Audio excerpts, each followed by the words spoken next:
ایک دفعہ کا ذکر ہے کہ حضرت موسیٰ علیہ السلام کو اللہ تعالیٰ نے حکم دیا کہ سمندر کی طرف جاؤ، وہاں 3 کشتیاں ڈوبنے والی ہیں۔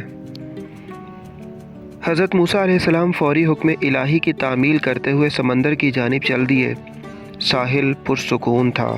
بہت دور سے ایک کشتی آتی ہوئی دکھائی دی جو آہستہ آہستہ ساحل کی طرف بڑھ رہی تھی۔ ابھی وہ کنارے سے کچھ ہی فاصلے پر تھی کہ حضرت موسیٰ علیہ السلام نے آواز دی کہ اے کشتی والو، اللہ کا حکم آنے والا ہے، ہوشیار رہنا۔ انہوں نے جواب دیا، آپ جانتے ہیں کہ اللہ کے حکم کو کوئی نہیں ٹال سکتا، ہم تو اس کے بندے ہیں جو حکم الہی کے پابند ہیں۔ کشتی والے ابھی یہ بات کہہ ہی رہے تھے کہ اچانک ایک موج اٹھی اور کشتی ڈولنے لگی۔ سوار اپنے آپ کو بچانے کی کوشش کرنے لگے، اتنے میں ایک اور زبردست موج آئی اور کشتی کو اپنے ساتھ بہا کر سمندر کی تہہ میں لے گئی۔ تھوڑی دیر میں ایک اور کشتی نظر آئی تو حضرت موسیٰ علیہ السلام نے انہیں بھی خبردار کیا اور کہا کہ ذرا محتاط ہو کر آنا۔ انہوں نے بھی پہلے والوں کی طرح جواب دیا کہ جو کچھ ہونا ہے ہو کر رہے گا، اور کشتی کو کنارے کی طرف لاتے رہے، یہاں تک کہ ساحل کے قریب آتے آتے یہ کشتی بھی ڈوب گئی۔ حضرت موسیٰ علیہ السلام اللہ کی حکمت کے بارے میں سوچوں میں محو تھے کہ انہیں ایک تیسری کشتی آتی دکھائی دی۔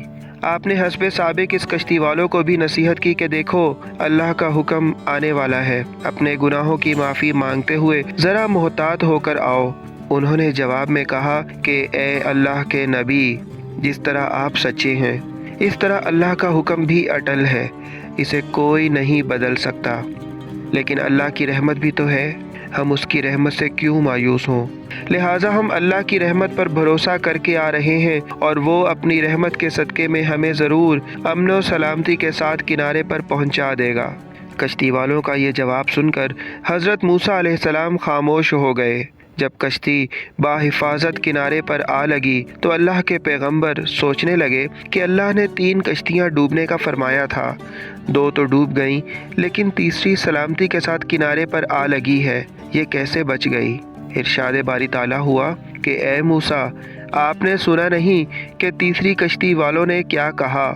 انہوں نے میرے حکم کو تسلیم کیا تھا، میری رحمت کو آواز دی تھی، اور اس پر پورا توکل اور بھروسہ بھی کیا تھا، تو اس لیے یہ کشتی میری رحمت کے طفیل بچ گئی، کیونکہ جو بھی میری رحمت کے دروازے پر آ کر صدا دیتا ہے میں اسے نا امید نہیں کرتا۔ حدیث میں آتا ہے کہ جب اللہ تعالیٰ نے مخلوقات کو پیدا فرمایا تو عرش پر لکھ دیا، میری رحمت میرے غضب پر غالب ہے۔ صحیح مسلم۔